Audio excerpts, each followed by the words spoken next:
Hello, welcome. It's Christopher Taylor up on the hill Sunday morning, November 9th. We're going to do the astrology for the week, November 9th to the 15th. And it looks like a relatively quiet week when you look at the charts and whatnot, but there's a lot going on. We've got the biggest thing, Mercury turns retrograde today, November 9th. That'll last through November 29th. It's going to go from 6 degrees Sagittarius, where it is right now. It's going to back itself up to 20 degrees Scorpio or so.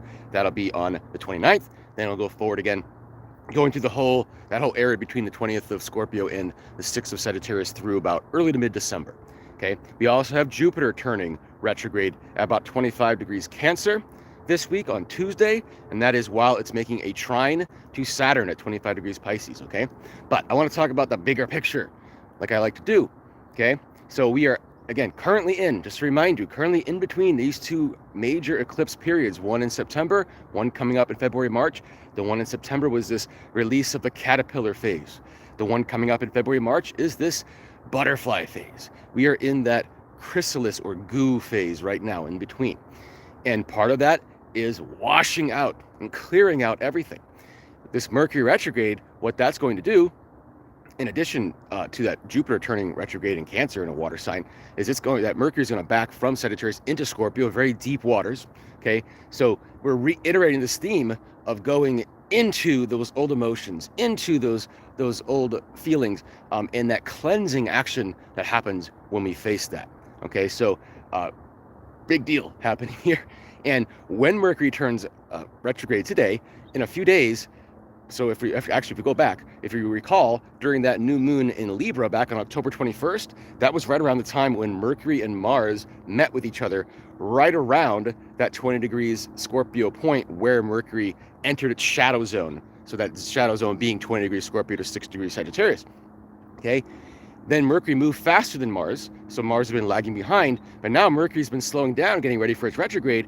As it starts to move backwards here the next couple days, guess who's catching up? It's Mars. Mars is now also in Sagittarius, so they're going to meet with each other at right around 6 degrees Sagittarius here this week. And it's almost like they're passing a baton, essentially. Mercury's gone as far as it can for now. Think of Sagittarius as kind of what lies beyond, almost like here, I'm looking over, from the hill, over this large landscape of, what could be, okay? And Mercury is saying, all right, Mars, you go forward. You jump in. I'll catch up with you later. And later is going to be January. We're going to talk about that too, okay? But Mercury has to go back. Mercury has to say, okay, in order for me to get down there, in order for me to get into that, what I can see, before I'm ready for that, I've got to backtrack and find that perfect trail in there. I've got to get rid of certain things. I'm carrying way too much weight, way too much things in my packages and whatnot, and I've got to release those if I want to really enter that zone in the space I need to be. Okay, so really going to be going inward, retrospection, things like that, going over things that we need to get rid of, like I said. Okay, so that's going to be a big part of this. And so Mars is going to continue onward, again, through Sagittarius into Capricorn here, and Mercury's going to do its thing in the meantime. Then, as Mercury's retrograding, it always meets with the sun at what's called the inferior conjunction. Okay, this is going to happen with the new moon, in fact. So it's going to be Sun, Moon, and Mercury all together around the 19th, 20th of November. And then a couple days later, Venus meets up with Mercury, because Venus is in Scorpio as well. It's creeping up. It's catching up. Mercury's moving backwards. So they end up meeting up around the 24th of November. Okay, so essentially all the personal planets. We have Mars, Venus, the Moon, and the Sun. Mercury is also a personal planet, but Mercury itself is meeting up with the other 4 personal planets. So this is a lot about personal reorganization, so internal reorganization on a personal level. But Mercury is not just dealing with the personal planets, it's dealing with all of the planets, essentially. So the societal planets, Jupiter and Saturn, I mentioned Jupiter turning retrograde here on Tuesday in Cancer, in a trine to Saturn in Pisces. Mercury is already established in late October when it was in late Scorpio, moving through that shadow period. It established the water grand trine, so to both Jupiter and Saturn in the water signs. So we have that water churning, that washing machine, okay? Turning round and round, really getting that dirt out, okay? So that's a part of it too. So those are societal planets connected to Mercury. And then we have Mercury connected to the evolutionary planets, which are the outer planets, Uranus, Neptune, Pluto, all of which have been recently changing signs. And so with Mercury changing signs in its retrograde, Sagittarius back to Scorpio and back again, it's aspecting all of those evolutionary planets, all of those outer planets. So it has evolutionary ramifications as well as personal ones and societal ones, okay? And that also established itself in late October, and it will reestablish itself in November and then finish up in December.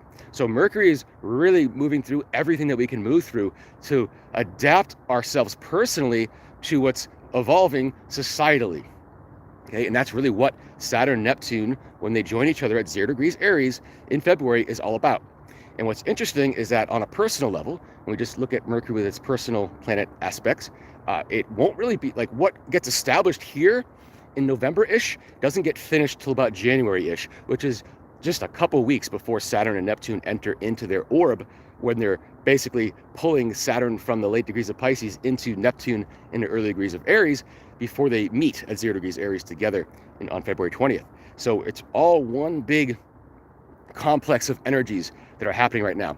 So what happens is, in fact, 2026 is a 1 year numerologically. So we're in a 9 year right now. So it makes a lot of sense that in the next several weeks, as we finish up 2025, that we're dealing with this kind of washing machine and this Mercury retrograde back into water and Jupiter retrograding in water, because we're really cleansing and clearing and finishing.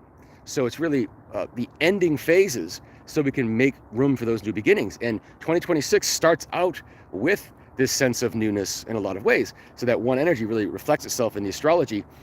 There's actually a full moon in Cancer pretty much within a couple of days right after the new year here, the calendar new year. So we'll be within 72 hours of that peak right during the drop, the ball drop, okay?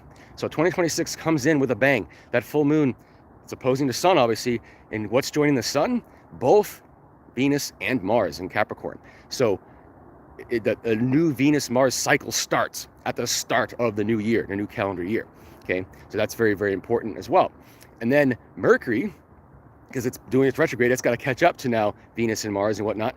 So it will actually catch up to Venus in, I think, probably around January 18th or so. And then a couple days later, there's a new moon right on 0 degrees Aquarius, and that's when Mercury will join the sun again. That'll be the superior conjunction. I mentioned the inferior conjunction happens around November 19th, 20th, when Mercury's retrograding in Scorpio. It hits the sun, the moon, and then shortly after that hits Venus, okay?